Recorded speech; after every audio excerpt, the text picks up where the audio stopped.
ഇത്രയും കാലം സഹിച്ചു, ഇനി ഇയാളുടെ കൂടെ ഇവളുടെ കൂടെ ഒരു ജീവിതം മതിയായി. പക്ഷേ ഒരു ഡിവോഴ്സ് ഒന്ന് ഫയൽ ചെയ്ത് മക്കൾക്കും ബന്ധുക്കൾക്കും നാണക്കേടൊന്നും ഉണ്ടാക്കാൻ വയ്യ. എന്നാൽ നിയമവിധേയമായി വേർപിരിഞ്ഞ് താമസിക്കുകയും വേണം. കഴിയുമോ? കഴിയും. പലർക്കും അറിയാത്തൊരു നിയമമാണ്, വളരെ ശ്രദ്ധിച്ചു കേൾക്കണം.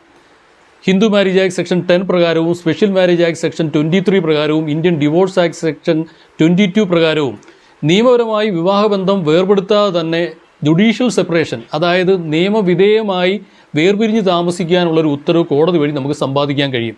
ഇത്തരത്തിലൊരു ഉത്തരവ് സമ്പാദിക്കുന്ന വഴി വിവാഹബന്ധം ഇല്ലാതാകുന്നില്ല. എന്നാൽ വൈവാഹിക ജീവിതത്തിൽ പരസ്പരമുള്ള സഹവാസവും പരസ്പരമുള്ള കടമകളും കർത്തവ്യങ്ങളും റദ്ദ് ചെയ്യപ്പെടുന്നു. കൂടാതെ ഈ കാലയളവിൽ നിയമപരമായി നമുക്ക് മറ്റൊരു വിവാഹം കഴിക്കാനും സാധ്യമല്ല. ഡിവോഴ്സിന് വേണ്ട നിയമപരമായ കാരണങ്ങൾ പറഞ്ഞുകൊണ്ട് തന്നെ ഭാര്യയ്ക്കോ ഭർത്താവിനോ ഇത്തരത്തിലൊരു പെറ്റീഷൻ കോടതിയിൽ ഫയൽ ചെയ്യാവുന്നതുമാണ്. പല നിസ്സാരമായ ഈഗോ പ്രശ്നങ്ങളാണെങ്കിൽ ഈ കാലയളവിൽ മഞ്ഞുരുകാനും ഒരിക്കലും ഒത്തുപോകത്തില്ലെങ്കിൽ ഡിവോഴ്സ് ചെയ്യാൻ സാവകാശവും ലഭിക്കും.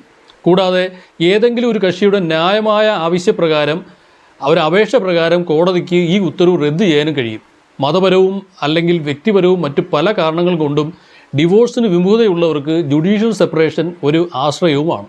ഇതൊരു പുതിയ അറിവാണെങ്കിൽ ഷെയർ ഇറ്റ് മാക്സിമം.